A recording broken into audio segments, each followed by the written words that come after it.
Bismillahirrahmanirrahim. Assalamualaikum warahmatullahi wabarakatuh.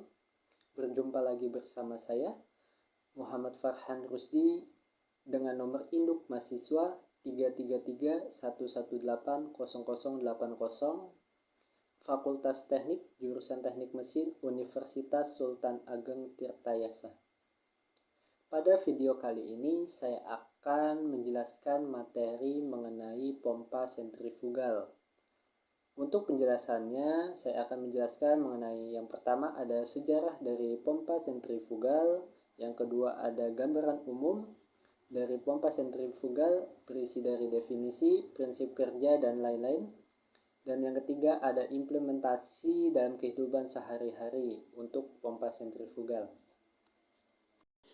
Yang pertama mengenai sejarah dan perkembangan pompa sentrifugal. Nah, pompa sentrifugal merupakan pilihan utama para insinyur dalam aplikasi pompa. Nah, hal ini dikarenakan pompa sentrifugal sangat sederhana dan serbaguna. Pompa sentrifugal ini pertama kali diperkenalkan oleh Denis Papin tahun 1689 di Eropa dan dikembangkan di Amerika Serikat pada tahun 1800-an. Nah, pada awalnya pompa ini dikenal sebagai baling-baling Archimedes. Pada saat itu diproduksi untuk aplikasi heat rendah yang mana fluida bercampur sampah dan benda padat lainnya. Dan awalnya mayoritas aplikasi pompa menggunakan pompa positif displacement. Nah, untuk tingkat kepopulerannya, pompa sentrifugal ini dimulai sejak adanya pengembangan motor elektrik dengan kecepatan yang sangat tinggi atau yang biasa disebut high speed electric motor untuk turbin uap dan mesin pembakaran ruangan atau internal combustion engine. Nah, pompa sentrifugal merupakan mesin berkecepatan tinggi dan dengan adanya perkembangan pergerakan kecepatan tinggi telah memungkinkan pengembangan pompa menjadi lebih efisien. Nah, sejak tahun 1940-an, pompa sentrifugal menjadi pompa pilihan untuk berbagai aplikasi pada umumnya.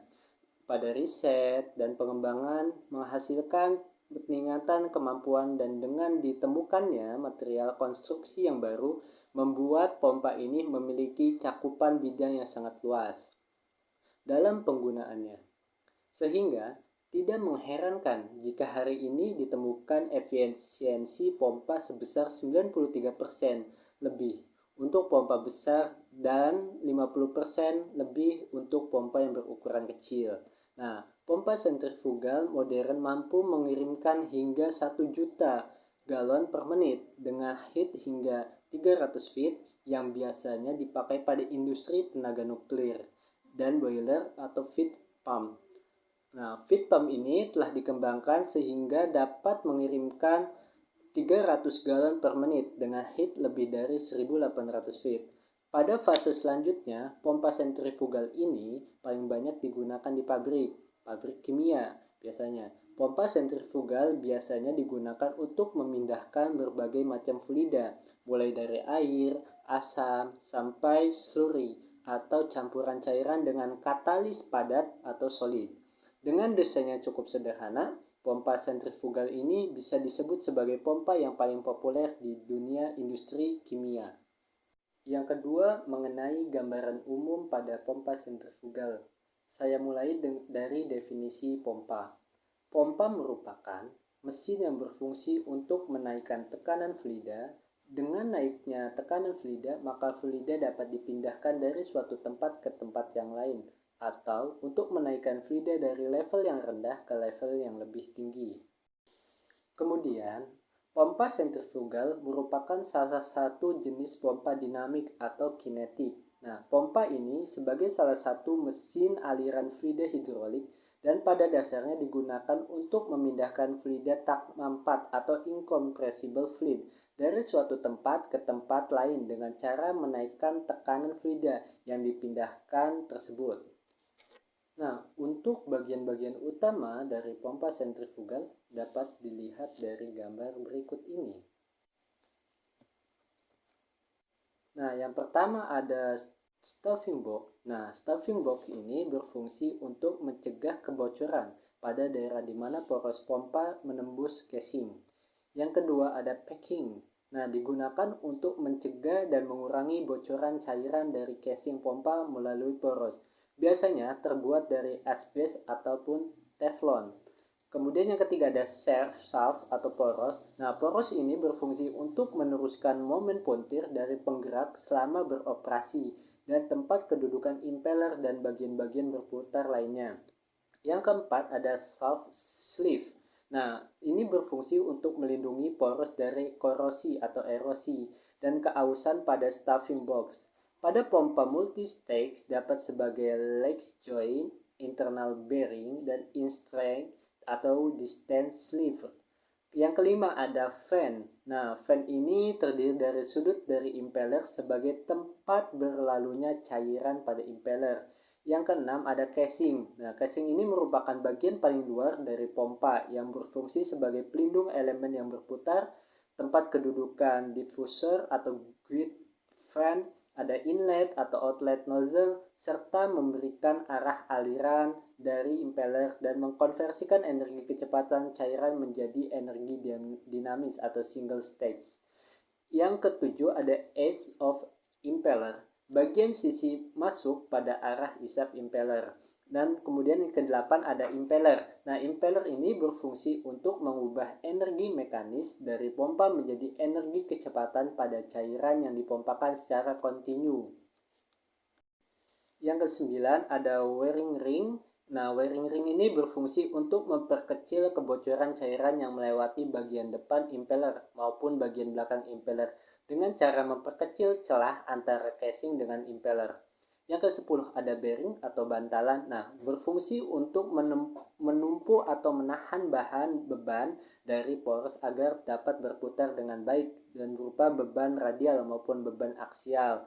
Nah, yang ke-11 atau yang terakhir ada discharge nozzle, merupakan saluran keluar fluida dari dalam pompa atau outlet pompa. Selanjutnya mengenai prinsip kerja dari pompa sentrifugal.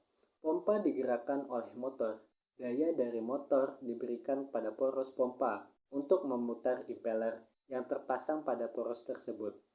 Zat cair yang ada di dalam impeller akan ikut berputar karena adanya dorongan dari sudu-sudu. Karena timbulnya gaya sentrifugal, maka zat cair akan mengalir dari tengah impeller keluar melalui saluran di antara sudu-sudu tersebut dan meninggalkan impeller dengan kecepatan yang sangat tinggi.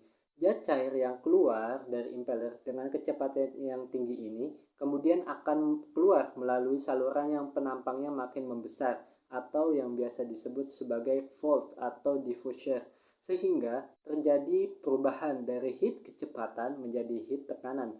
Oleh sebab itu, zat cair yang keluar dari flange pompa memiliki heat total yang lebih besar. Penghisapan terjadi karena setelah zat cair dilemparkan oleh impeller, ruang di antara sudu-sudu menjadi turun tekanannya sehingga zat cair akan terhisap masuk. Nah, untuk lebih jelasnya dapat kita saksikan dari video berikut ini.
saya akan mengimplementasikan dari pompa sentrifugal. Nah, di sini ada pompa air atau jet pump dengan merek Shimizu Jet 100 speed. Nah, di sini dia dapat memiliki spesifikasi, diantaranya dia memiliki daya listrik sebanyak 100 watt dan daya hisap yang mampu dioptimalkan maksimum 9 meter. Daya dorong yang mampu dioptimalkan maksimum 24 meter dan ukuran pipa yang digunakan 1 inch, 3/4 inch, dan setengah inch. Nah, pompa air ini mampu menghisap 50 liter air per menit dengan total heat sebanyak 37 meter.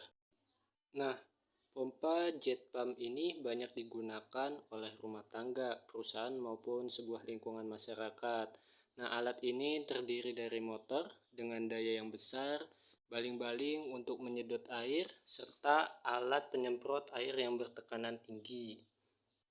Nah, proses cara kerja jet pump ini didasarkan pada kemampuannya untuk mengangkat dan mengambil air dari sebuah tempat yang dalam untuk kemudian dibawa ke permukaan. Dan prinsip kerjanya menggunakan sistem ejector. Pada sistem ini, nozzle akan mengalami perubahan tekanan akibat media berupa gas ataupun cairan. Perubahan tekanan itulah yang akan mengangkat air menuju ke atas. Jet pump memiliki motor dengan 2 fasa dan kapasitor seperti ini yang akan menggeser fasa tersebut. Nah, mesin pompa ini sangat sederhana dan tidak dilengkapi dengan bagian-bagian yang penggerak lainnya. Pompa jet pump memang mampu mengangkat air dengan kedalaman hingga 20 meter.